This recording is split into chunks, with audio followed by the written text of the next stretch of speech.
ओम श्री गुरुवे नमः। ओम शांति ही शांति ही शांति ही। प्रणाम भगवान। भगवान अभी हमारा सत्संग ईशावास्य उपनिषद से श्री स्वामी अखंडानंद सरस्वती जी महाराज द्वारा विरचित और मंत्र नंबर 4 की व्याख्या चल रही है। भगवान स्वामी जी ने बताया है आत्मा या ईश्वर का चौथा परिचय।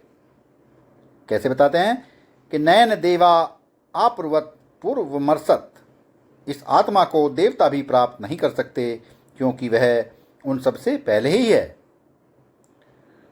धोतना देवा चक्षुरादीन इंद्रियाणि। भास्कर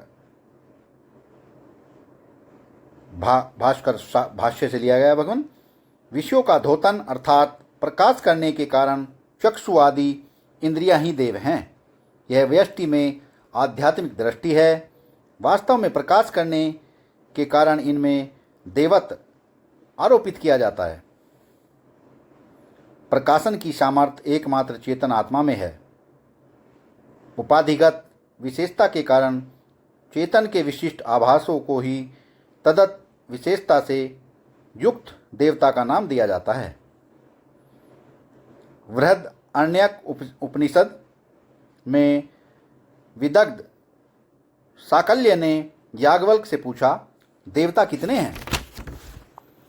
याज्ञवल्क्य ने उत्तर दिया, 300 और 3 तथा 3000 और 3। साकल्य, ठीक, किंतु इसमें वास्तव में कितने देवता हैं? याज्ञवल्क्य, 33। साकल्य, किंतु उनमें भी वास्तव में कितने हैं? याज्ञवल्क्य, 6। साकल्य, उनमें भी वास्तव में कितने देवता हैं?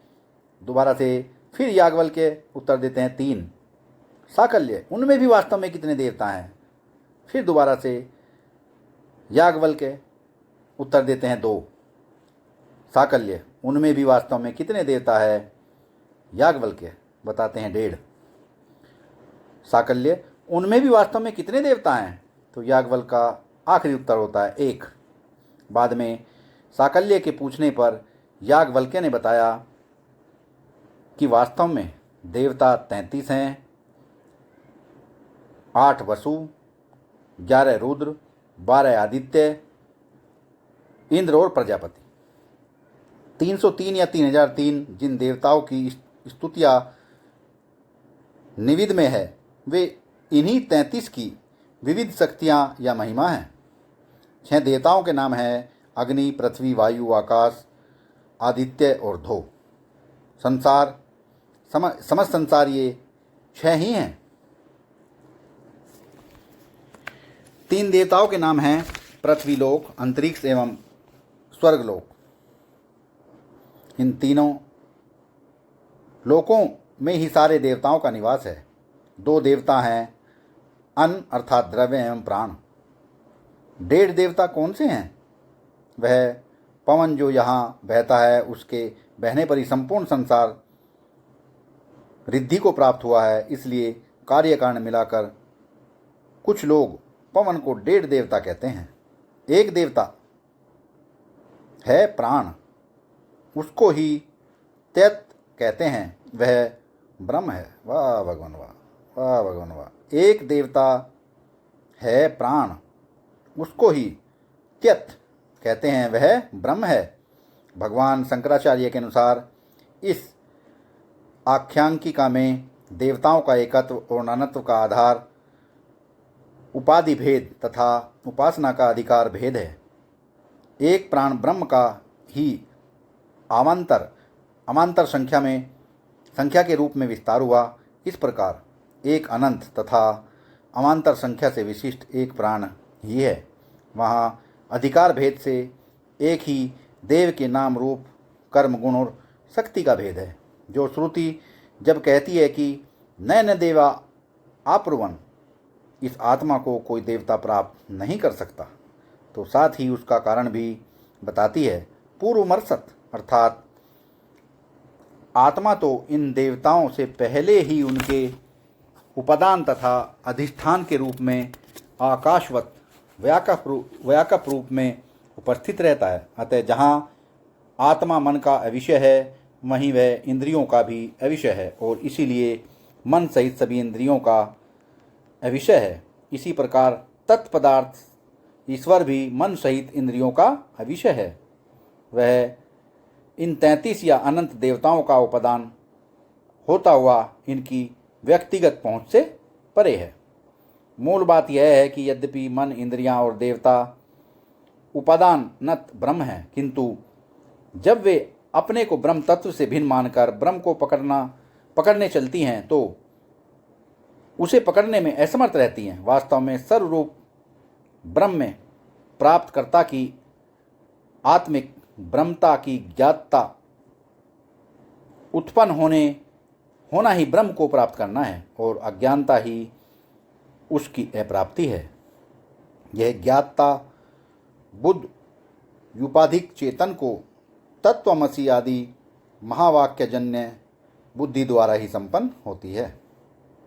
मनसोजविया से कहा जाता है कि परमात्मा मन का विषय नहीं। नयन देवा अपूर्वन से कहा गया है कि परमात्मा इंद्रियों का भी विषय नहीं। आत्मा अलग अलग मन और इंद्रियों का विषय नहीं है और मन सहित इंद्रियों का भी विषय नहीं। यह बात दोनों को मिलाकर निकलती है, क्योंकि दोनों में हेतु एक ही है कि पूर्वमर्शत है, अर्थात जहाँ से मन और इंद्रियाँ उठती हैं, जहाँ पैदा होकर स्थित रहती हैं और जहाँ जहाँ ये पहुँचती हैं, अर्थात जिन जिन आकारों का ग्रहण करती हैं, वहाँ सर्वव्यापी सर्वाधिष्ठान एवं सर्व उपादान रूप परमात्मा पहले से ही विद्यमान है। इंद्र का अर्थ है कि कर्म राशि और कर्म का देवता। कर्म द्वारा ही हमें इन इंद्रियों की प्राप्ति होती है। किसी जीव के एक इंद्रिय होती है तो किसी के 2 या 3 या 4 या 5 या 10। किसी को आंतरिक इंद्रियों का विकास भी होता है, ऐसे वर्णन भागवत में है। उसको अंतःस्पर्श कहते हैं। इस प्रकार इंद्र द्वारा कर्म अभ्यास या अवधान के द्वारा इनका विकास हुआ है, इसलिए इनको इंद्रिय कहा जाता है। इंद्रियां अपने विषयों को ही पूर्वतः प्रकाशित नहीं कर पाती। जैसे आँख इंफ्रारेड, अल्ट्रा वायलेट या एक्सरेज को ही नहीं देख पाती। कान अत्यंत तीव्र या अत्यंत मंद वाली ध्वनियों को नहीं सुन पाते। कान रूप भी नहीं देख सकता और आँख शब्द नहीं सुन सकती। तब अपूर्णकरण एवं सर्वविधिपूर्ण चित्त तत्व को कैसे ग्रहण कर सकते हैं? इंद्रियों से तीव्र वेगवान तो मन ही है। जब आत्मा मन से भी तीव्र है तब इंद्रियों से तीव्र तो हो ही गया। सुतराम आत्मा मन इंद्रिया और उसके संघात का अविषय है। इसी प्रकार ईश्वर भी सब देवताओं की पहुँच से परे है, क्योंकि सब देवों का परम देव तो वह स्वयं ही है। जब आत्मा की ब्रह्म रूपता का बोध हो जाता है तब आत्मा और ईश्वर के तत्वतः एकत्व बोध से संपूर्ण श्रुति के 4 लक्षण स्पष्ट हो जाते हैं। पहला, स्वरूप से आत्म तत्व अपरिणामी, निर्विकार एवं अचल अर्थात अनेजत। दूसरा, आत्मा अद्वितीय है, कोई भी प्रत्यक्ष प्रोक्ष या अप्रोक्ष वस्तु उससे भिन्न नहीं है अर्थात एकम। तीसरा, आत्मा मन और मन के संकल्प विकल्पों का साक्षी है। मन स्वयं आत्मा का विवर्त है अर्थात मनसोजवी है। चौथा, मन और इंद्रियों से गृहीत किसी ज्ञान पुंज का नाम आत्मा नहीं है। इनके प्रकाशक, उपादान एवं अधिष्ठान चेतन का नाम आत्मा है। आगे बताते हैं कि व्यष्टि जो आत्मा नामक तत्व है वही समष्टि की दृष्टि से ईश्वर कहलाता है, इसलिए आत्मा ब्रह्म है। इसी लक्ष्य को लेकर अब मंत्र का दूसरा चरण लेते हैं। तद्दावो अन्यान अत्तेति तिष्ठत् तस्मिन्नपो मातृस्वा दधाति अब पूर्वमर्सत को आत्मा का स्वतंत्र परिचय मानकर पुनः विचार किया जाता है। सत्संग को विराम देते हैं भगवान। प्रणाम भगवान।